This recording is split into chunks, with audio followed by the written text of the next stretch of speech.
Ladies and gentlemen, dear colleagues and virtual guests, it's my great pleasure to welcome you today to the Conference on Outcomes-Based Healthcare.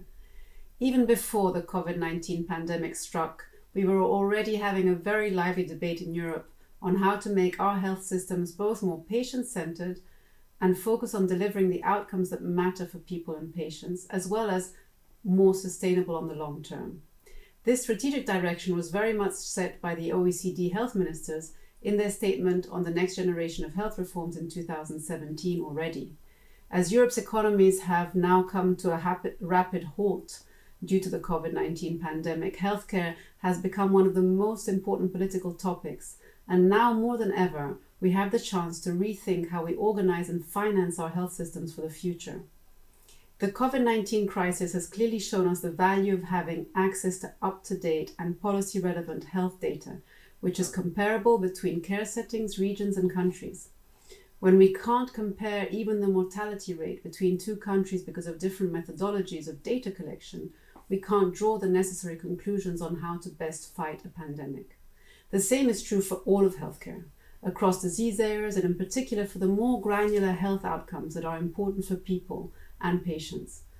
When most patients live with one or even several chronic diseases or conditions, outcomes, for example, relating to quality of life or ability to work, are so important to measure in a reliable and comparable way. Making our health systems more outcomes-based is one of the key strategies for realizing a more sustainable and healthier future for Europe.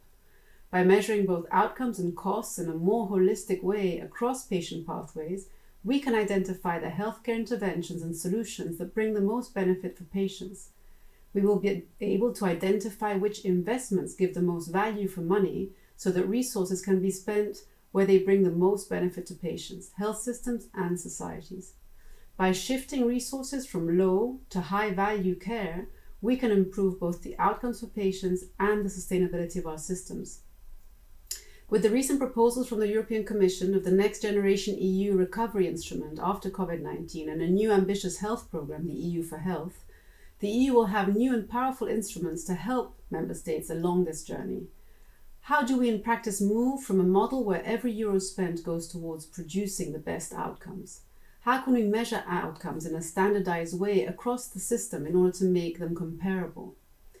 Today's international virtual conference, organized under the patronage of the Croatian presidency of the Council of the European Union, will host leading experts in the field of monitoring treatment outcomes and transforming health systems, and will try to reply to these and many more questions, such as how can member states and all stakeholders help the EU strive towards setting the golden standards of healthcare, to measure outcomes in the same way, to compare the results, and to help member states with lower results to improve their outcomes and reduce differences between countries in a way to ensure equality of all patients in Europe. With the European Commission recently unveiling its new recovery instrument, along with the roadmap for a new pharmaceutical strategy for Europe and the new health programme EU for Health, with more than 9 billion euros, Commissioner Kyriakides explained that the resources will go towards a longer-term vision of improving health outcomes. It is clear that we are going towards the road of resilience and recovery for Europe, and we really want to make value-based healthcare one of its core building blocks. Before I finish, I'd like to take the opportunity to thank the organizers of this conference, the Innovative Pharmaceutical Initiative from Croatia, as well as the Croatian Ministry of Health, without whom this impressive lineup of speakers would not be possible. With that, it's now my pleasure to hand over the floor to Dr. Ackerman. Thank you very much.